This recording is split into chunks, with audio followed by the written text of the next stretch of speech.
Oyez, braves gens, et bienvenue dans ce dernier épisode pourvu d'un montage si fastidieux, car j'ai enfin décidé de prendre la chaîne en main, à l'aide de 2 camarades, afin de produire une émission sympathique. Mais passons. Non content de se lécher les babines à l'approche d'une nouvelle baisse des APL, Ducon 8ème s'est dit qu'il serait amusant de médiatiser un léger accrochage ayant eu lieu avec un adolescent lors d'une cérémonie. Appelons l'adolescent Mathieu. Je précise que c'est bien moi qui ai flouté le visage, chose que certaines personnes auraient dû faire. Vous avez certainement vu la vidéo ces derniers temps tant elle est médiatisée, mais résumons.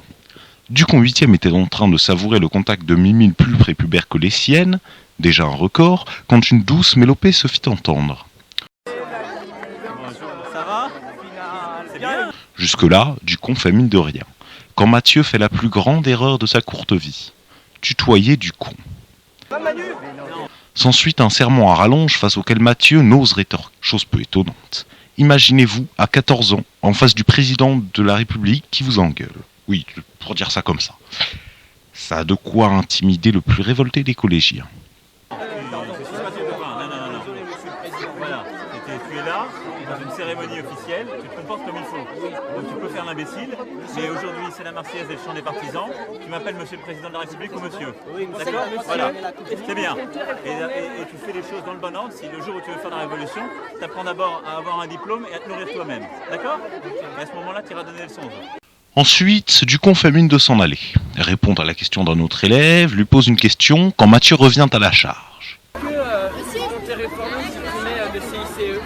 Je compte le réformer et à partir du 1er janvier prochain, ce sera un allègement de cotisation. D'accord. D'accord? Vous êtes en quelle classe? Troisième. Bon, il y a encore du boulot. Hein. Donc le brevet la semaine prochaine et je compte sur vous pour la suite. Moi je l'ai déjà. Tu n'as pas les points. Mais je préfère me le passer. Oui, mais je préfère me le passer. Avec la mention. Le plus haut possible. Non, moi le brevet, pourquoi la mention? Je veux dire que mais parce que si tu veux montrer aussi ce dont tu es capable et aller le plus loin possible. Mais non, ce n'est pas suffisant pour Jupiter. Ah, il faut le plus possible, le maximum, le plus que tu peux. Tu m'entends, Mathieu, tu m'entends?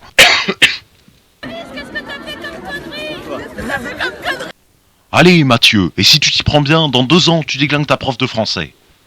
Pour moi, Ducon a commis là quelque chose d'impardonnable. Non que la réprimande soit particulièrement sévère ou qu'il ait été insultant envers Mathieu, mais il a profité d'une situation à son complet avantage pour exhiber sa toute-puissance. Sa cote de popularité étant basse, notamment après que les journalistes refusent de l'appeler Monsieur le Président, il se devait de montrer sa puissance aux yeux du public. Là où c'est réellement grave, c'est pour Mathieu.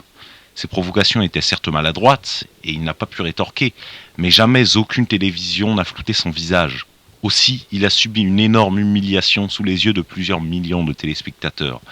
Et ce pour le profit de Ducon aussi, car la vidéo était déjà relayée en masse par les médias, mais Ducon a pensé de bon augure de la poster sur Twitter.